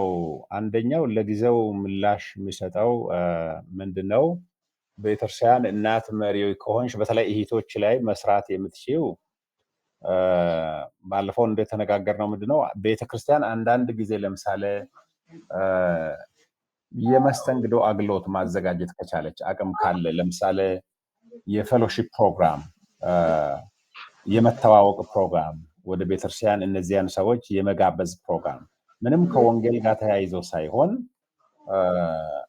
የሆነ አጋጣሚዎችን መፍጠር አንዳንድ ጊዜ የመተዋወቅ ፕሮግራም ወይ ማህበረሰብን የማገልገል ፕሮግራም ወይ ከእንግዳ ጋር የመተዋወቅ ፕሮግራም የሚል ነገር እናቶች አዘጋጅተው እነዚያን ክርስቲያን የሚመስሉትን ወይንም ደግሞ ክርስቲያን የሆኑትን የመጋበዝ ስራ መስራት ምናልባት በሳምንት አንዴ በሁለት ሳምንት አንዴ ምናልባት ወይ በምሽት ወይ በሰንበት እነሱ የሚመቻቸው ከስራ ጋራ ብዙ ጫና የሌለበት ጊዜ ወይ በዓል ጊዜ ተፈልጎ እነሱ ከስራ ቦታ ብዙ ማይገደዱበት ሰዓት ተፈልጎ እነዚያን ሰዎች ኔትወርክ አድርጎ አንድ ሰው 5 ሰውን እንዲያገኝ አንድ ሰው 3 ሰውን እንዲያገኝ ተደርጎ በእነዚያ ደግሞ ሌላ ሰው የማግኘት ስራ መስራት አለብን። አሁን ብዙ ጊዜ እኔ አሜሪካ ተመላልሼ ያየሁት ምንድነው ሌላ ጋርም ያየሁት ምንድነው እስራኤል ሀገርም አይቻለሁ እንደዚህ አይነት ነገር ብዙ ኤርትራውያን በዛፍ ስር የሚተኙትን አምልኮ ያዘጋጁ ነበር እና በእያንዳንዱ አካባቢ ባለፈው እንደተነጋገርነው የእያንዳንዱ አካባቢ ስትራቴጂ የተለያየ ነው የሚሆነው እና ግን ምንድነው የሆነ እነዚያ አይነት ሰዎችን የምትደርሱበት ፕሮግራም መጀመሪያ በቸርች ደረጃ መስማማት ተገቢ ነው። ያንን እቅድ ማውጣት ተገቢ ነው። ቀን ማለት ማወቅ መለየት ተገቢ ነው። በጀት ቤተክርስቲያኑ የሚችል ከሆነ መመደብ ተገቢ ነው። ግን በትንሽ መጀመር ብዙ ሰውን ሳትጨነቁ በትንሹ መጀመር። በትንሹ ማለት 5 ሰውን እንኳን ማግኘት ከቻላችሁ እነዚህ 5 ሰዎች ሌላ 5 ሰው ማግኘት ይችላሉ። 10 ሰው ማግኘት ከቻላችሁ ያ 10 ሰው ሌላ ማግኘት ይችላል። ያ እንደዛ ወደ ተለያየ እንቅስቃሴ ልትገቡ ትችላላችሁ። ለጊዜው መናገር የሚችለው ይሄንን ነው። ምናልባት የሌሎቹንም ሰዓት እንዳለው ደግ አንድ ትምህርት የሚሆነውን ነገር አንተ ባወራው ሊጨምርና ለሷም ድጋፍ እንዲሆን አንተ የት አካባቢ ነው ያለኸው ጉድሶ? እኔ የሆነ አካል በተግባር የገጠመኝ ነበር ጓደኛዬ ታሪክ ነውና በዚህ በስደት የት ሀገር ነው አንተ አሁን ያለው? ኢትዮጵያ ውስጥ ነው? እዚህ ነኝ ሐዋሳ። ኦኬ። አማራ ክልል ነበር የተፈጠረው ጉዳዩና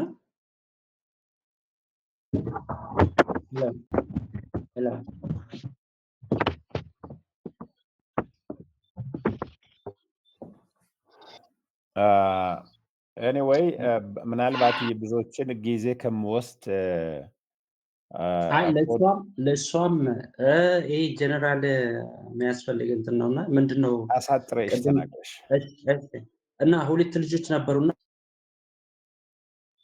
ይቆራረጣል ድምጽ ጉድሶ ያንተ አይሰማም። ሄሎ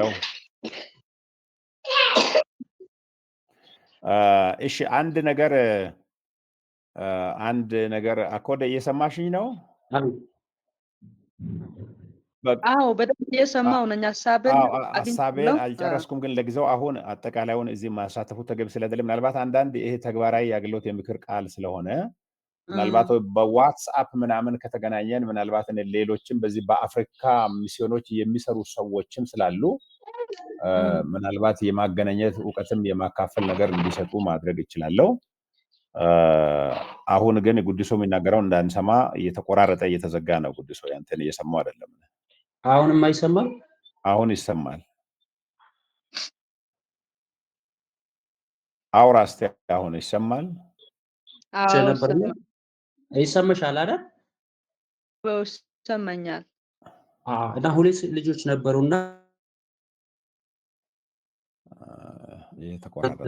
ከዛ አንዱ ሁለቱም ድጋፍ ሲጠፋባቸው አንዱ ራሱን እንደምንም አድርጎ የቀን ስራ እየሰራ ምናምን ራሱን ለማትረፍና ዛሬ ጥሩ ደረጃ ላይ አለ። አንዱ ግን ጌታን በተቀበለበት በዛ ቸርች ነው ራሱን አንቆ ያጠፋ።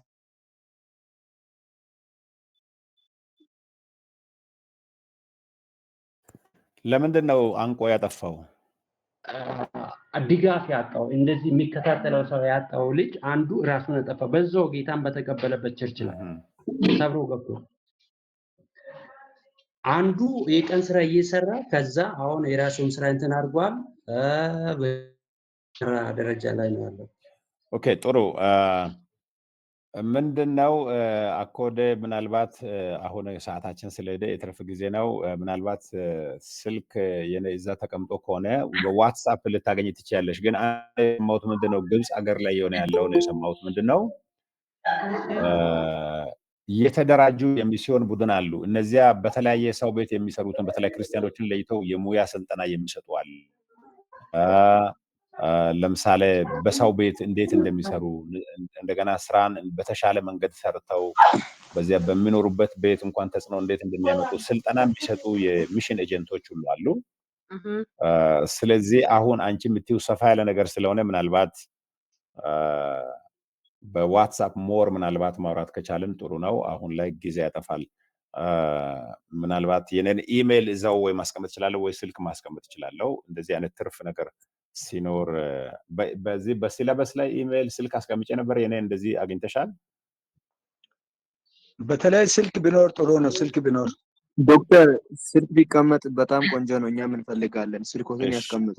ጥሩ እሺ። በምን አሁን በዚሁ በኖት ዝም ብዬ ልስጣችሁ ማለት ሌላውም ስለሚረሳ ያው እዚህ ጋር አሁን 251 ብላችሁ 911 74 77 50 ብላችሁ ጻፉ። ምናልባት ግል ነገር ምክር ላይ ምናምን የምትፈልጉት ነገር ካለ ስለዚህ 251 911 911 74 77 50 ይታያችኋል። አሁን ልከላችኋለሁ ሜሴጅ ላይ። ዶክተር አልታየም? አዎ ይታያል። እኛ ይታየኛል። ሜሴጅ ላይ ተመልከቱ። ሜሴጅ ላይ አይቼዋለሁ። 251 911 74 74 77 50 በጣም እናመሰግናለን። ቴንክ ዩ። ተግባራዊ ስለዚህ እንደዚህ ነው። እኔ ደስ እሺ አኮደ እያወራሽ ያለ ይመስለኛል። አዎ ጌታ ቢሶይ ባሪ ምክንያቱም ይሄ ከውፄ ጋር የተገናኘና ከራእዬ ጋር የተገናኘ ስለ ነፍሳቱ ጉዳይና ላሉት እስር ቤት ላሉት እንደዚህ ስራ ወጣትን በከንቱ እያጡ ላሉት ወጣቶች የሚሰማኝ ነገር አለ። እጸልያለሁ ለነሱ ለመድረስ ግን አቅጣጫ ጠፍቶብኝ ነበር። እንዴት በየትኛው አቅጣጫ በምን መንገድ እንዴት ሊድረስ የሚል ነገር ነው ውስጥ ሸክም የነበረኝ እና በቸፉ አቅጣጫውን ታሳያላችሁ። እንግዲህ መንፈስ ቅዱስ ጥሩ ነው። መንፈስ ቅዱስ ይረዳሻል። በውስጥሽ ያስቀመጠውን ጉዳይ ጸልይ። ምክር እኛ እንለግሳለን። ዋናው መንፈስ ቅዱስ ነው የሚሰራው። ቤተክርስቲያን ላይ ራእይ ማካፈል ነው። ግን እንደዚህ ከቤተክርስቲያን ያልታቀፉ ሰዎችን የሚደርሱበት ፕሮግራም መጀመሪያ ቤተክርስቲያን ውስጥ መንደፍ ትችላላችሁ። ያ ሲሆን በብዙ በረከት ትሆናላችሁ። የሐዋርያት ስራ ዋና ተልእኮውም ስራውም ይሄ ነው። እግዚአብሔር እንደሚጠቀማችሁም ደግሞ አምናለሁ። በርቱ። ጌታ ከእናንተ ጋር ይሁን። አሜን አሜን። አብስቶ ይባርክ። ተባረኩ። እሺ